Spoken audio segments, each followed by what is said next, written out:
The message crossed thousands of miles, encrypted, encoded, hidden inside routine military traffic that few men on Earth were ever meant to read. When it finally reached the Kremlin, Joseph Stalin unfolded it without a word. The Americans had landed at Incheon. For weeks, every report had pointed toward communist victory. South Korea was on the verge of collapse. American forces had been pushed into a shrinking pocket around Pusan. The war seemed all but decided. Then, in a single morning, everything changed. Thousands of miles away, General Douglas MacArthur believed he had done more than win a battle. He believed he had broken communist expansion in Asia.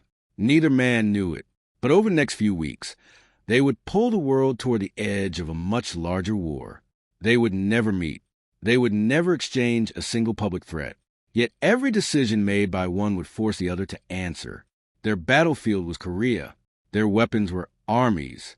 Their battlefield of ideas was carried through secret telegrams, intelligence reports, and hurried meetings behind closed doors. The shadow war had begun. The Korean War did not start with a misunderstanding. It started with permission. For months, North Korean leader Kim Il-sung traveled to Moscow, urging Stalin to approve an invasion of South Korea. At first, Stalin refused. He feared the United States would intervene. But by early 1950, the balance of power appeared to shift. Communists had won the Chinese Civil War. The Soviet Union had successfully tested an atomic bomb. Most American combat troops had already left Korea. To Stalin, Washington looked distracted, perhaps unwilling to fight another war in Asia. In April 1950, he changed his mind. He approved the invasion, but with one crucial condition. The Soviet Union would provide weapons, planning, and military advisors. But Soviet soldiers would stay out of the fighting. If the operation failed, Moscow needed plausible deniability. It was one of the earliest and most important proxy wars of the Cold War. On June 25, 1950, North Korean forces crossed the 38th parallel. The assault was devastating. Seoul fell within days.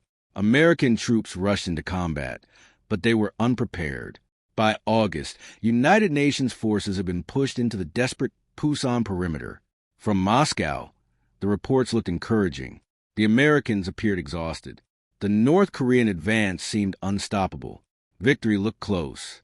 Then Douglas MacArthur proposed a plan that almost everyone rejected. Land at Incheon. Military planners were horrified. The tides were among the highest in the world. The harbor was narrow. The mudflats could trap landing craft for hours. One mistake could destroy the invasion before it even began. MacArthur saw the danger differently. If Incheon looked impossible, the enemy would never expect it. On September 15, 1950, Operation Chromite began. Within hours, United Nations forces were ashore.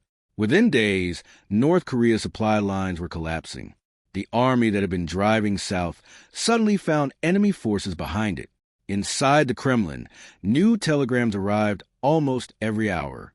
Gone were the confident predictions of victory. Now they spoke of retreat, confusion, encirclement. Stalin immediately understood what had happened. This was not simply a successful landing. It was a strategic disaster. The campaign he had quietly approved only months earlier was unraveling before his eyes. But MacArthur saw something entirely different. He believed the war had already been won. Instead of stopping at the 38th parallel, the original United Nations objective, he argued for advancing into North Korea.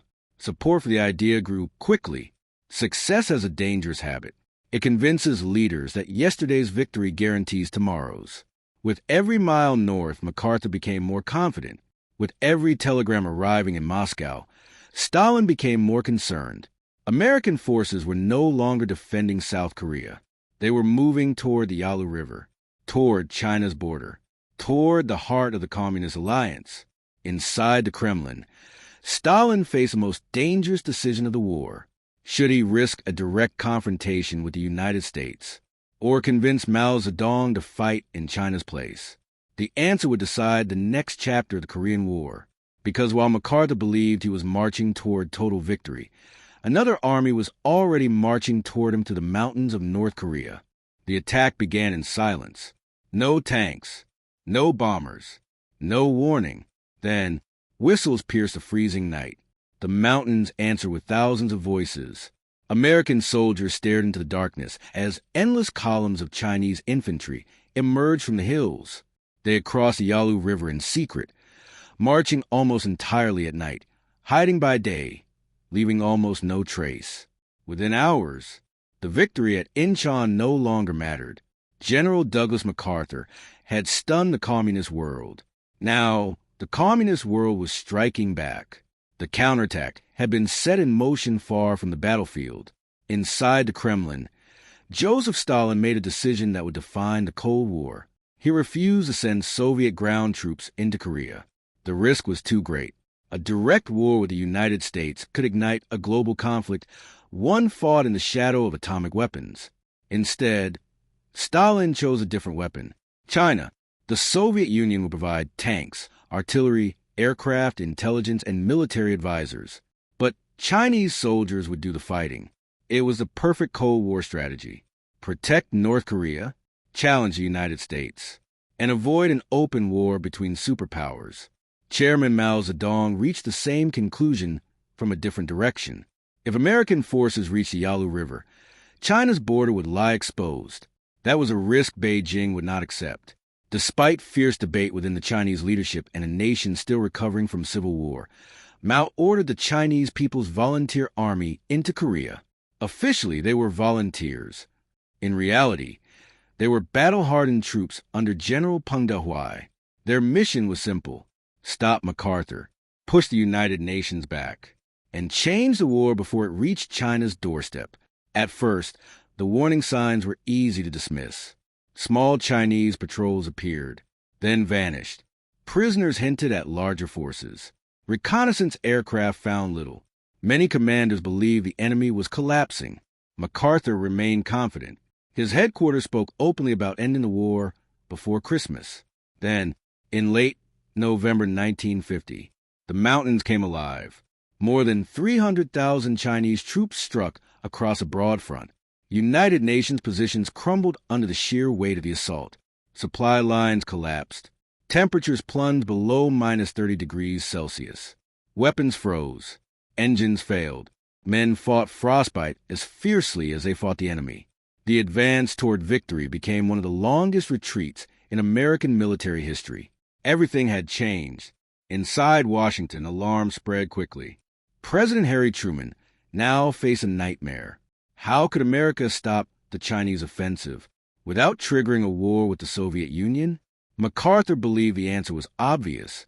Expand the war. Strike Chinese supply bases north of the Yalu. Increase air attacks.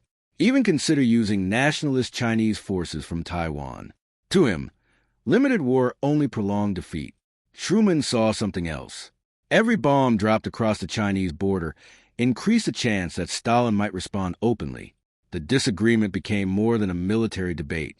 It became a struggle over who would decide the limits of war. Moments like these reshaped the course of history forever. If you appreciate documentaries built on real events and declassified records, take a moment to like the video and subscribe to the channel. Now, the final move. While the White House debated strategy, Stalin remained hidden behind the curtain.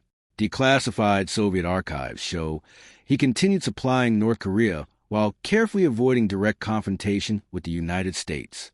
Soviet pilots secretly flew MiG-15 fighters over Korea. They wore Chinese or North Korean markings. Many were ordered never to speak Russian over the radio. Officially, they did not exist. The war had become exactly what Stalin wanted, a conflict fought through others. MacArthur commanded armies everyone could see. Stalin influenced a battlefield few officially admitted he controlled. Neither man ever met, yet each shaped the other's decisions. The breaking point came not in Korea, but in Washington. MacArthur publicly challenged President Truman's policy of limited war. For Truman, there was only one choice. On April 11, 1951, he relieved MacArthur of his command. The general returned home a national hero, ending his farewell speech before Congress with words history would never forget. Old soldiers never die. They just fade away. Stalin never saw the war end. He died in March 1953. Months later, An armistice stopped the fighting almost exactly where it had begun. Korea remained divided. Millions were dead. No side achieved complete victory. But one lesson endured. MacArthur and Stalin never met, never exchanged a single public threat. Yet they changed the course of the Cold War through decisions made in separate rooms, separated by thousands of miles. Because history's most dangerous battles are not always fought face to face. Sometimes they are fought through shadows, where one decision can echo across the world,